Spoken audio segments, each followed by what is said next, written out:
Ինչու է աղտոտված Երևանի օդը։ Երևանի քաղաքապետը մանրամասներ է ներկայացնում։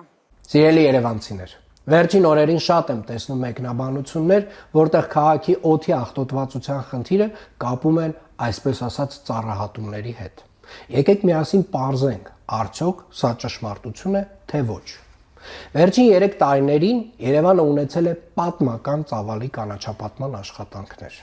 Տնկվել են ուրբան անտառներ Եռաբլուրում մոտ 15 հեկտար,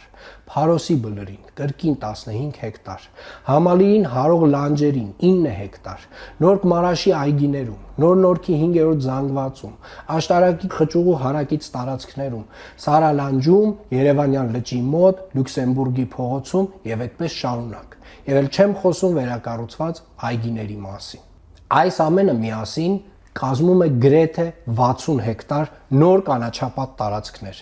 600,000 քառակուսի մետր նոր կանաչապատ տարածք 25,000 արժեքավոր ծառերով եւ իրենց ոռոգման համակարգով։ Վերջին 3 տարիների կանաչապատ տարածքների ավելացումը գերազանցում է ոչ միայն դրան նախորդող 3 տարիների աշխատանքը, այլ դրան նախորդող 22 տարիների աշխատանքը։ 2000-ից 2022 թվականին Երևան քաղաքում կանաչ տարածքները ավելացել են ընդամենը 44 հեկտարով։ Ցավոք այս մասին գրեթե չի խոսվում։ Շեշտը դրվում է միայն մեր մայթերի ծառերի փոխարինման փոքրածավալ ծրագրի վրա, այն դեպքում, երբ 3 տարվա ընթացքում մենք փոխարինել ենք ընդամենը 4300 ծառ, որոնք հիմնականում եղել են չոր, վնասված կամ տապալման վտանգ ունեցող։ Եվ շեշտում եմ, փոխարինել ենք, ոչ թե պարզապես հատել։ Իսկ փոխարինվել են այդ ծառերը նոր, կենսունակ, առողջ, երկար կյանք ունեցող տեսակներով։ Այսինքն խոսքը ոչ թե ծառերի նվազեցման, այլ անվտանգության եւ առողջ միջավայրի ապահովման մասին է։ Վատ օդը միայն Երևանի խնդիրը չէ։ Վեդիում, Արտաշատում եւ ամբողջ Արարատյան դաշտում օդի որակը հիմա նույնանման վատն է։